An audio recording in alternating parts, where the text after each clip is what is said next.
1절 읽겠습니다. 안식일이 다 지나고 안식 후 첫날이 되려는 새벽에 막다라 마리아와 다른 마리아가 무덤을 보려고 갔더니 지진이 나며 주의 천사가 하늘로부터 내려와 돌을 굴려내고 그 위에 앉았는데 그 형상이 번개 같고 그 옷은 눈같이 희건을 지키던 자들이 그를 무서워하여 떨며 죽은 사람과 같이 되었더라. 천사가 여자들에게 말하여 이르되 너희는 무서워하지 말라. 십자가에 못 박히신 예수를 너희가 찾는 줄을 내가 아노라.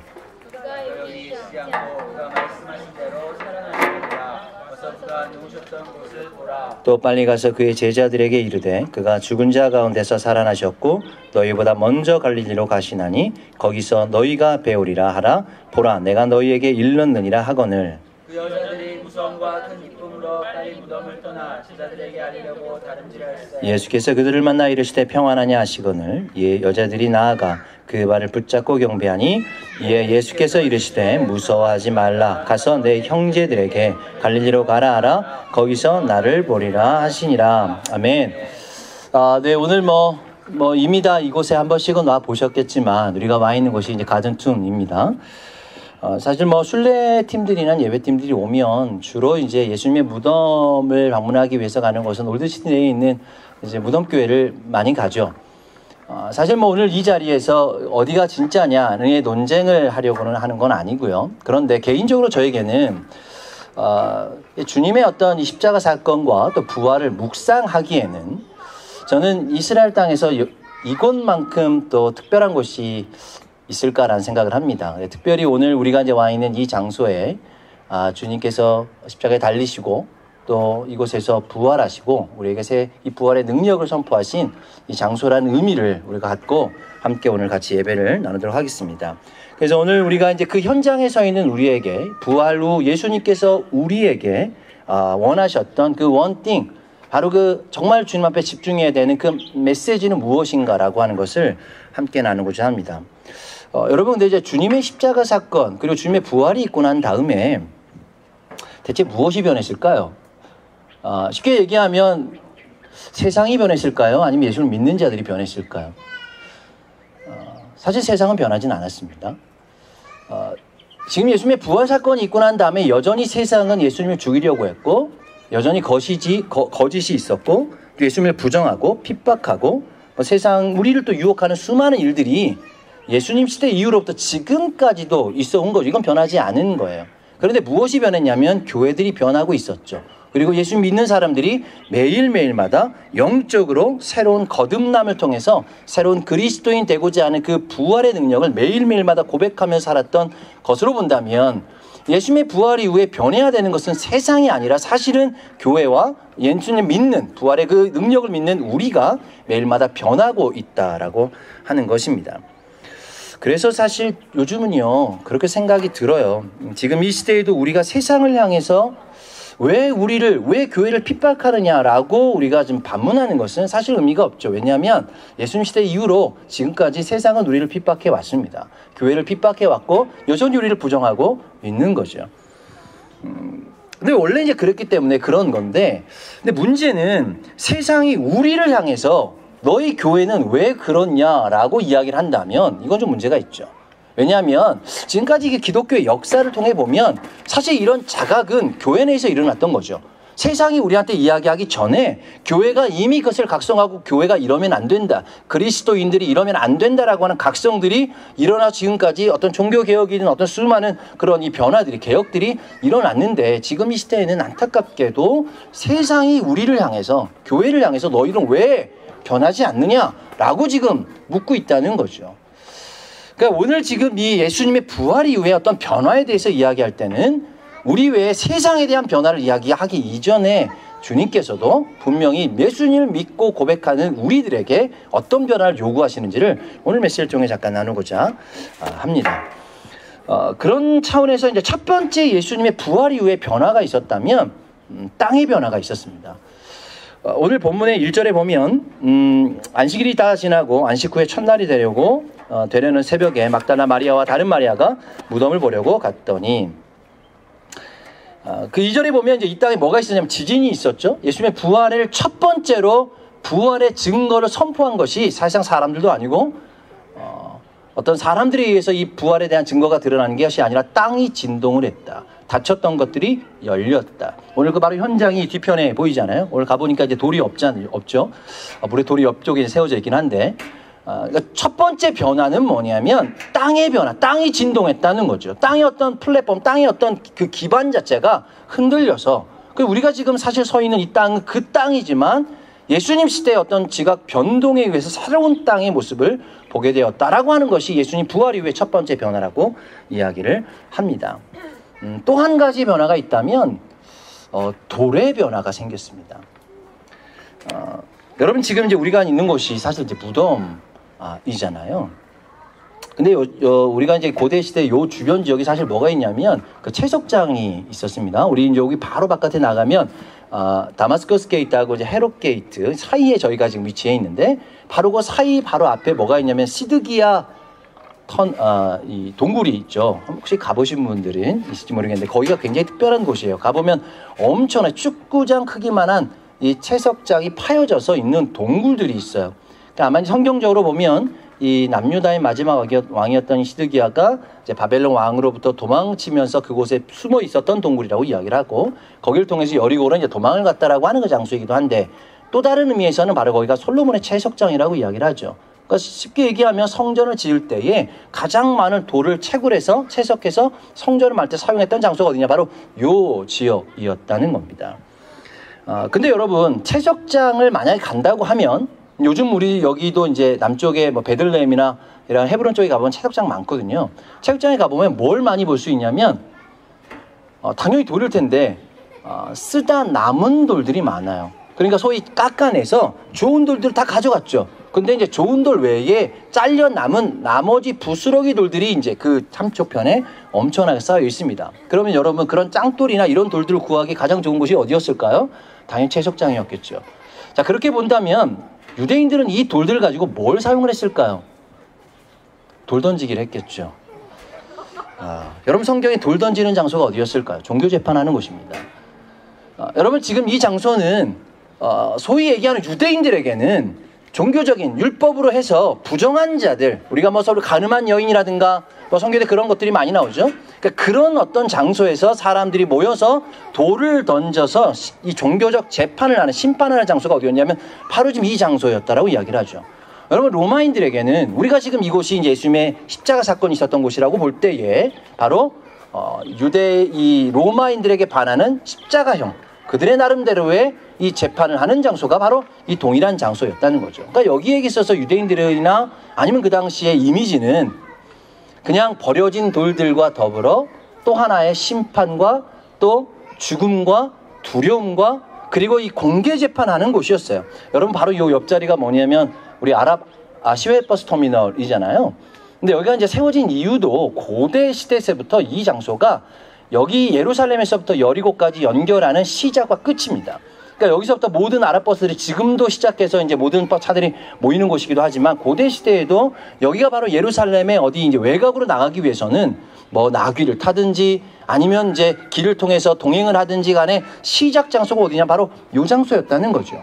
자, 여러분 이것을 조금 종합해 보면 이 장소에는 많은 사람들이 모이는 곳이었어요. 그러니 장사치들도 많았겠죠. 근데 그런 가운데 유대인들이나 로마인들이 여기서 심판했던 이유가 무엇일까요? 공개 처형이죠. 그래서 사람들에게 경각심을 주는 거예요. 너희도 율법을 지키지 않으면 너희도 우리의 이 정권에 반하면 이 공개적으로 여기에 십자가형이나 이런 공개적으로 돌을 맞을 수 있다라고 이야기하는 장소가 바로 이 장소였다라고 이야기를 합니다. 여러분 그랬던 장소가 오늘 예수님의 부활을 통해서 어떤 장소가 되었습니까? 지금 우리가 이곳에서 예배하는 것처럼 이곳이 그 어수선하고 세상에 죄악이 있었고 부정하고 그런 공포의 장소에서 바로 주님 앞에서 주님의 부활을 경험하고 기뻐하고 주님께 예배하는 그런 아름다운 그런 예배의 장소가 되었다라고 하는 거죠. 이것이 이제 이 주님의 부활 이후에 이 땅이 갖고 있는 지각 변동의 첫 번째 변화라고 이야기를 할 수 있습니다. 그리고 예수님의 부활 전에는 단순히 채석장으로 좋은 돌을 다 가져가고 남아있는 그런 부스러기 돌들, 버려진 돌들이 있었던 곳이었다면 이것이 바로 주님은 그 돌들을 바로 모퉁이의 머릿돌로 삼으신 거죠.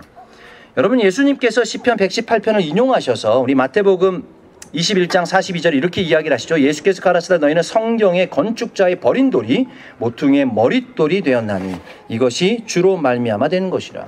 자, 여러분 오늘 지금 이 건축자의 버린 돌이라고 표현하는 그 장소의 대표적인 곳이 어디였을까요? 바로 이 장소죠. 근데 이곳에서 주님이 십자가에 달리심으로 그 건축자의 버린 돌이 바로 이 머릿돌이 되었다. 가장 중요한 돌이 되었다라고 이야기하는 자신의 삶을, 예수님의 삶을 통해서 말씀하시기도 했고, 너희들이 이 땅에 살고 있는 이런 저주받고 아무런 의미 없이 버려졌다고 생각하는 자들에게 부활의 능력을 통해서 너희가 나에게는 너무나 중요한 돌이 되었다라고 지금 선포하신 의미를 오늘 이 땅에서 발견하게 되는 거죠. 그리고 여러분 또 하나의 이 땅에서 이 가졌던 돌들의 의미는 사람을 죽이는 돌들이었어요. 근데 주님께서 뭐라고 이야기를 하십니까? 베드로전서 2장 4절에서 5절 말씀에 사람에게는 버림받으였으나 하나님께서는 택하심을 입은 보배로운 산돌이신 예수에게 나와 너희도 산돌같이 신령한 집으로 세워지고 예수 그리스도로 말미암아 하나님의 기뻐하심을 받으시 신령한 제사를 드릴 거룩한 제사장이 될지니라. 여러분 바로 이제 여기 이 땅에 있었던 부스러기 돌들은 버린 돌이었고 사람을 죽이는 데 사용한 돌이었지만 오늘 주님께서 이 돌이 변화될 것인데 바로 사람을 살리는 돌, 산돌, 살아있는 리메스톤이 될 것이다 라고 지금 이야기를 하신 거죠. 그러니까 여러분 지금 여러분들이 앉아있는 이 땅, 이 수많은 돌들은 단순히 지금 생명이 없어 보이지만 예수님의 부활 이후에 수많은 자들이 이 땅에서 예배하고 이 땅에서 그렇게 예배를 심어가면서 하나님 움직이지는 않지만 산돌로, 그리고 그런 이 삶으로 주님 앞에 회복된 자들이 열방을 통해서 그런 산돌의 역할들을 살아가고 있게 됩니다. 그래서 여러분 첫 번째 예수님의 부활 이후에 그 변화를 저는 한 단어로 표현을 하자면 에벤 아헤레트예요. 다른 돌이 된 거죠. 우리 안에 있는 이 땅 자체가 다른 땅이 된 거죠. 여기 땅이 다 돌이니까 그 돌의 지각 변동, 지진을 통해서 바로 닫혔던 것들이 열려지고 그리고 죽었던 돌들이 살아나는 산돌이 되는 이 역사가 오늘 첫 번째로 이야기하게 됩니다.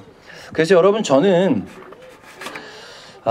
지금 이제 코로나 시대를 맞이하면서 교회가 사실 코로나 때문에 많은 어려움들을 이제 겪고 있습니다. 그런데 저는 코로나를 이렇게 생각하고 싶어요. 교회를 핍박하거나 교회를 어렵게 하는 도구가 아니라 사실 이 시기를 통해서 더욱더 이것이 전도의 도구가 되고 그리고 교회를 변화시키는 도구가 되리라고 생각합니다. 그러니까 지금 우리가 교회들이 한국 교회도 많이 핍박을 받고 있다고 생각하잖아요. 현실적으로는 그런 건 맞는 것 같아요. 그러나 여러분 이것을 그냥 그 안에서 그냥 왜 우리를 핍박하느냐라고 오늘 그렇게 세상을 향해서 이야기하기 이전에 주님 우리에게도 또 하나의 기회가 됐습니다. 그래서 주님이 부활의 역사로 이 능력으로 역사하시면 이것을 통해서 더 놀라운 복음의 역사가 진동하고 닫혔던 것들이 열려지고 그리고 또 하나의 바로 주님께서 이 교회를 새로운 변화를 요구하시는 그것에 반응하는 시기로 바로 이 시기가 되어졌으면 좋겠습니다. 그래서 여러분 이사야 31장 2절에 보면 이렇게 얘기를 해요. 여호와께서 지혜로우신 즉 재앙을 내리실 것이다. 여러분 요즘에 이제 이 재앙에 대한 어떤 뭐 전염병이나 모든 것들에 대해서는 보통 이렇게 표현하죠. 하나님의 공의, 하나님의 심판, 하나님의 두려움, 이것으로 세상을 심판한다 이렇게 표현을 하고 많이 합니다. 그런데 오늘 이 이사야에서는 뭐라고 이야기를 하냐면 주님께서 하나님께서 지혜로우셔서 이 땅에 재앙을 주셨다는 거예요. 왜 그러셨을까요? 저는 주님의 지혜를 배우는 시간이라고 생각을 해요. 재앙 자체가 우리가 뭔가 잘못해서 세상을 향한 심판의 의미도 있겠지만 이 세상 재앙과 어떤 현상들을 통해서 주님이 우리에게 이것을 좀 깨닫기를 원하시는 거죠. 여러분 그 위즈덤이라고 하는 지혜란 자체가 어근 자체에 와이드란 단어가 들어가 있습니다. 그러니까 이게 뭐냐면 넓게 이해하는 것. 우리가 이제 하나를 이해하는 것도 중요하지만 이것을 통해서 우리가 넓게 이해하는 것이 이제 성경의 지혜라고 표현을 한다고 생각합니다. 그래서 여러분이 코로나라고 하는 하나의 현상을 가지고 단순히 왜 우리를 핍박하느냐라고 하는 차원에서 머무르지 않고 주님이 이것을 통해서 더욱더 교회를 향해 흔들고 계시고 열고 계시고 그리고 그것을 통해서 살아있는 것들을 다 품어내기를 원하고 계시는 거죠. 여러분 그래서 요즘 우리가 뭐 이스라엘에서 할 수 있는 게 있습니까? 사실 뭐 잘 머물러 있고 잘 피해 있고 잘 숨어 있는 일들밖에 없죠. 오히려 우리는 외국인이다 보니까 더군다나 뭐 우리는 또 보험도 제대로 또 없는 분들이 많이 있다 보니 더욱더 위축되기 마련이에요. 근데 여러분 저는 그런 기대가 있어요. 코로나가 끝나고 나면 이 땅에 있는 뭐 메시아닉 주든 아니면 아랍 크리스찬들이든 아니면 이방 우리와 같은 그리스도인, 이 땅에 살아가고 있는 그리스도인들이 세상 기준으로 봐도 그리고 주님의 기준으로 봐도 가장 잘 코로나를 버텨냈다. 그리고 방역도 가장 잘했다. 안전수칙을 가장 잘 지켰다. 가장 세상에서 모범이 되는 그런 세상 기준으로도 주님 보시기에도 너희가 참 이 시기를 잘 버텨냈다라고 하는 그런 마음으로 우리를 좀 칭찬하셨으면 좋겠다는 생각이 듭니다. 여러분, 그래서 오늘 첫 번째 변화는 바로 에베나 헤렛, 뭔가 이 땅의 진동과 이 돌의 변화들이 생겨나게 됐습니다. 자, 두 번째 부활 후의 변화는요, 언어의 변화가 있었습니다. 사파 아헤레트죠. 여러분은 본문에 보면 주님이 부활 후에 사용하신 언어를 우리가 좀 느낄 수 있어요. 오늘 보면 9절에서 10절 말씀에 보면 이렇게 얘기를 합니다. 예수께서 그들을 만나 이르시되 평안하냐 하시거늘 여자들이 나아가 그 발을 붙잡고 경배하니 이에 예수께서 이르시되 무서워하지 말라 가서 내 형제들에게 갈릴리로 가라 하라 거기서 나를 보리라 하시니라. 자, 여러분, 지금 오늘 이것은 부활을 하시고 난 다음에 땅이 진동했지만 그 다음에 주님이 이제 딱 나타나셔서 처음으로 사람들에게 선포하신 메시지예요. 여기 보니까 이제 이 막달라 마리아와 다른 마리아가 등장을 하는데 이미 무덤에 갔더니 무덤은 지진으로 열려 있고 그 안에 들어가 보니까 아무도 없었던 거죠. 그래서 두려워서 떨고 있는데 천사가 나타나서 두려워하지 말라. 곧 너희가 주님을 볼 것이다 라고 이야기를 합니다.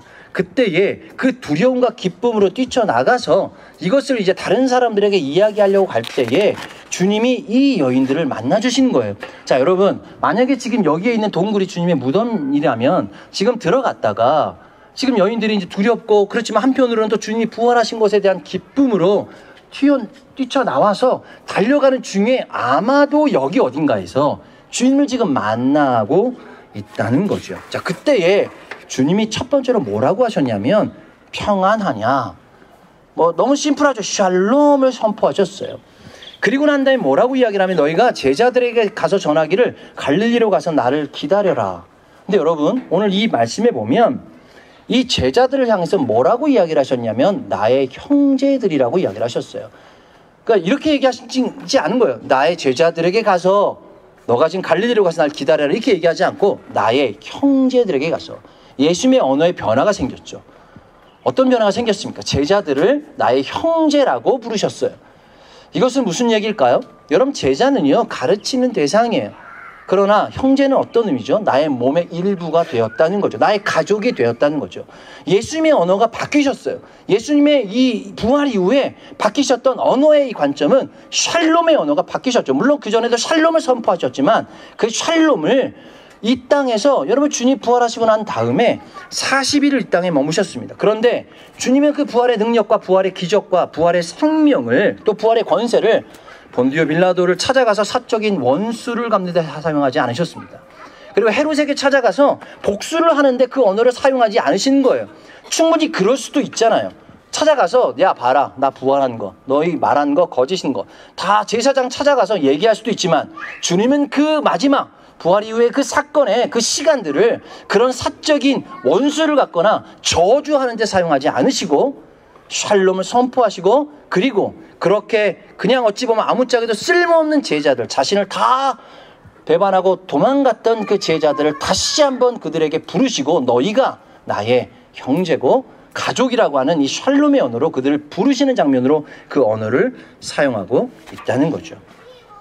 그래서 여러분 제자들은요 단순히 후회에서 끝나지 않고 예수님의 샬롬의 언어를 통해서 회개를 하게 됩니다.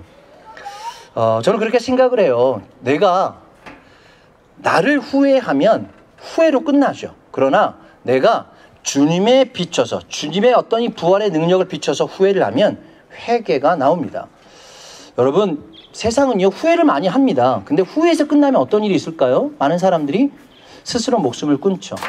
여러분 세상에 얼마나 많은 사람들이 후회하면서 목숨을 끊는 일이 있습니까? 그 대표적인 바로 가룟 유다와 같은 자들이죠.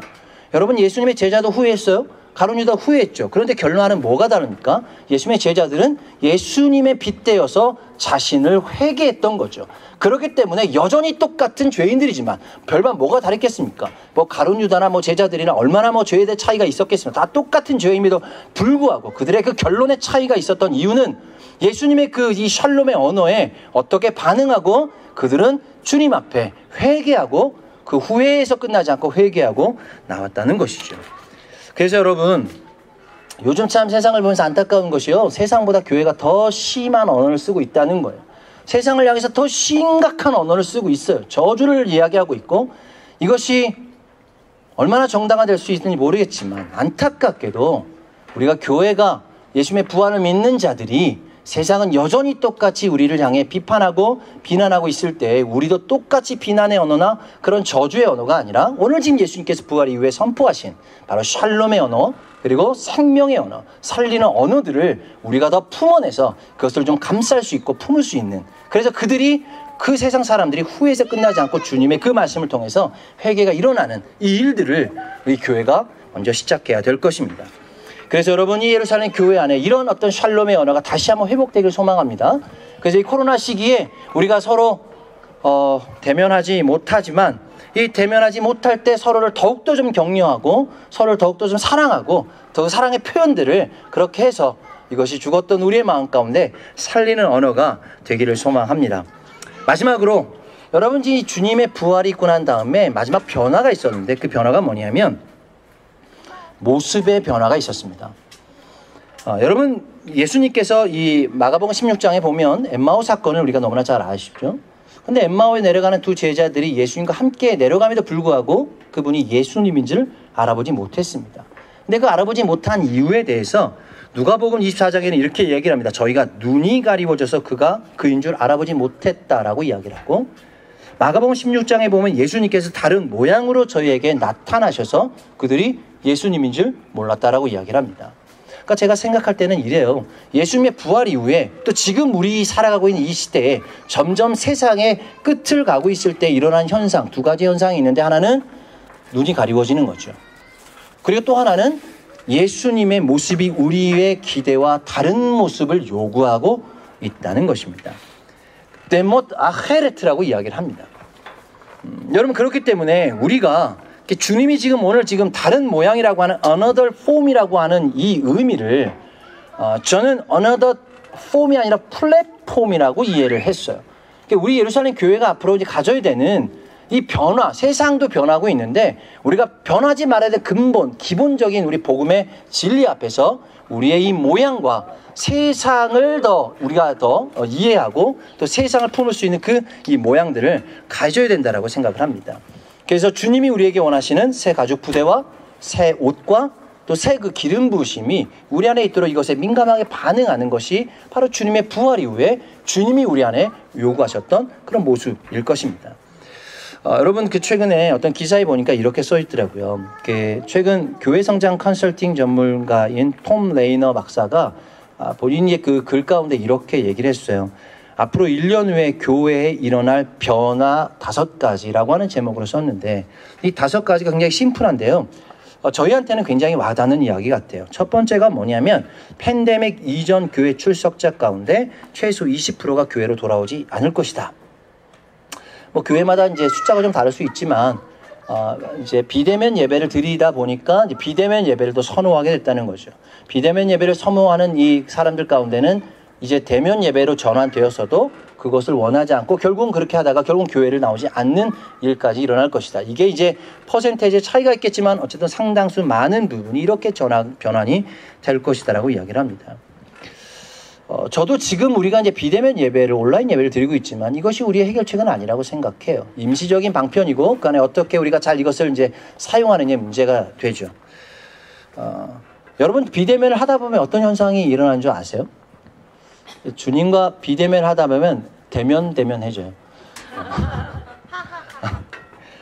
여러분, 그래서 공동체 안에도 대면해져요. 대면하지 않으려면 어떻게 해야 되면 대면하면 돼요. 그래서 서로 만나면 되는 거죠. 만나고 우리 안에서 서로 소통하면 되는 거예요. 우리나라 말에도 이런 표현들이 참 요즘 저 안에 와닿는 것 같습니다. 그럴 때일수록 우리가 세상의 법을 어길 수는 없으니까 제한된 숫자 안에서 소규모로 더 많은 모임들을 우리가 좀 계획했으면 좋겠어요. 그것에 있어서 우리가 조금 더 우리 인원이 이제 지금은 사실은 뭐 다 이제 한국에 계시고 뭐 다 계시다 보니까 지금 남아있는 우리 인원이 이 정도인데 어쨌든 이 정도 안에서는 우리가 모여도 사실 괜찮지 않을까 생각을 합니다. 여러분, 히브리서 10장 25절 말씀에 모이기를 패하는 어떤 사람들의 습관과 같이 하지 말고 오직 권하여 그날이 가까움을 볼수록 더욱 그리하자. 그러니까 여기서 이야기하는 것은 모임을 부정하는 것이 아니라 어떻게 모이느냐의 문제를 우리가 이야기하는 것이지 모이지 않는 문제는 아니잖아요. 그러니까 우리가 지금 비대면 예배를 할 때 많은 한국 교회들이 이러다가 교회 망한다라고 이야기를 하지만 성경에도 이야기하는 것처럼 이제 모이기를 패하는, 어떻게든 지금은 비대면이든 대면이든 소규모든 모이기를 열심으로 우리가, 지금은 방법이 비대면밖에 없다면 비대면으로라도 우리가 열심히 모여야 되는 이런 우리의 열심들이 필요하다고 생각합니다.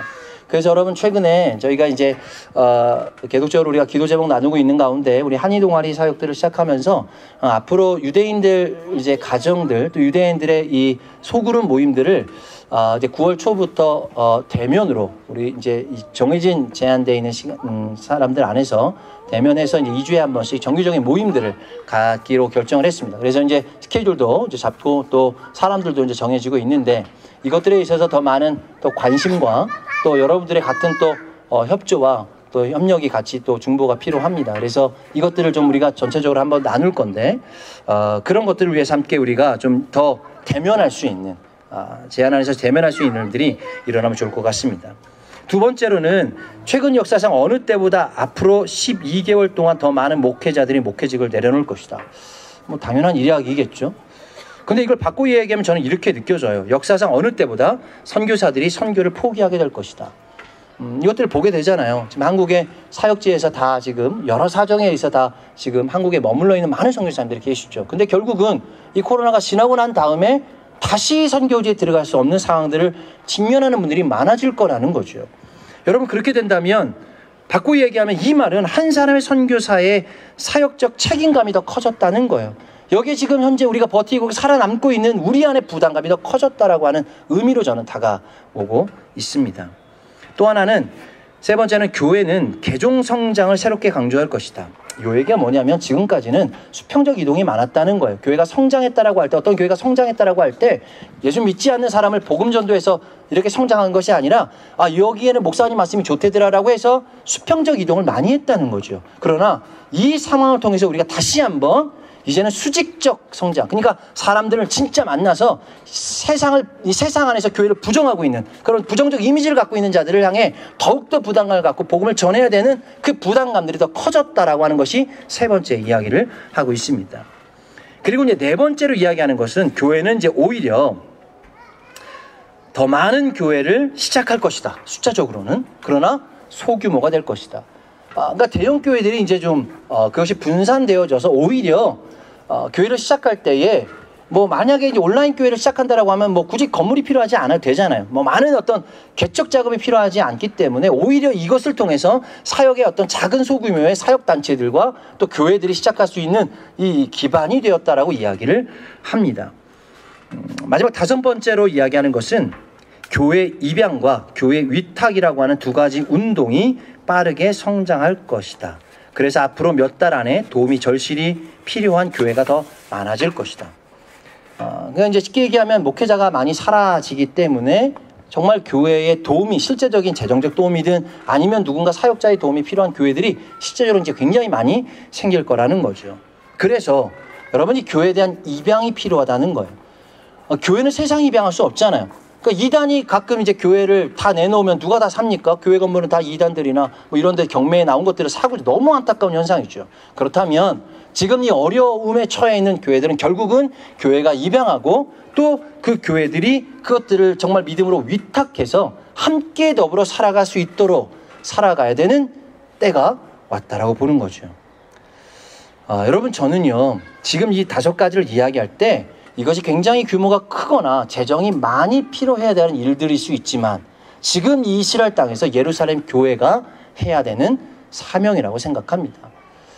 그래서 우리가 뭐 재정으로 도울 게 없다면 우리가 정말 그들을 중보함으로 정말 같이 울어주고 같이 섬겨주는 이 마음으로 우리가 그들을 품어주고, 그리고 우리의 어떤 좀 더 우리가 숫자적으로 줄어들 수 있지만 그 소규모 모임 안에서 더욱더 우리가 소규모로 모이기를 기뻐하고 그것들을 통해서 우리가 더욱더 유대인 안에 깊숙이 들어갈 수 있는 일들이 일어나기를 소망합니다. 결론적으로 여러분, 이전에 경험하지 못한 전례 없는 시대를 살아가면서 우리는 생존의 문제를 두고 싸워가고 있습니다.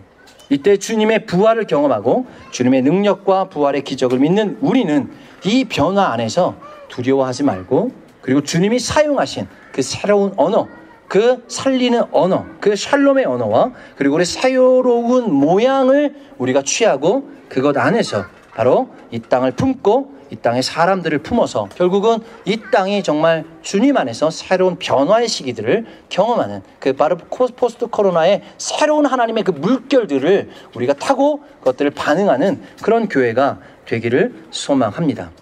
이것이 바로 부활 후에 주님이 우리에게 원하신 원띵이라는 거죠. 바로 한 가지라는 거죠.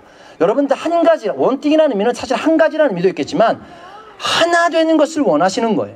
그래서 땅과 그리고 언어와 그리고 우리의 모양이 하나 될 때 바로 온전히 이것의 파워풀한 하나의 연합체가 되어서 바로 오늘 부활을 경험한 또 부활의 현장에 있는 우리 예루살렘 교회가 오늘 이 예배 이후에도 각자의 또 삶의 처소에 들어갔을 때 이것을 선포하고 살리는 언어와 또 우리의 모양을 어떠한 모양으로 상관없이 그 모양대로 우리가 하나님 주시는 것을 기뻐하면서 취하고 살아가는 그런 예루살렘 교회가 되기를 주님의 이름으로 축복합니다.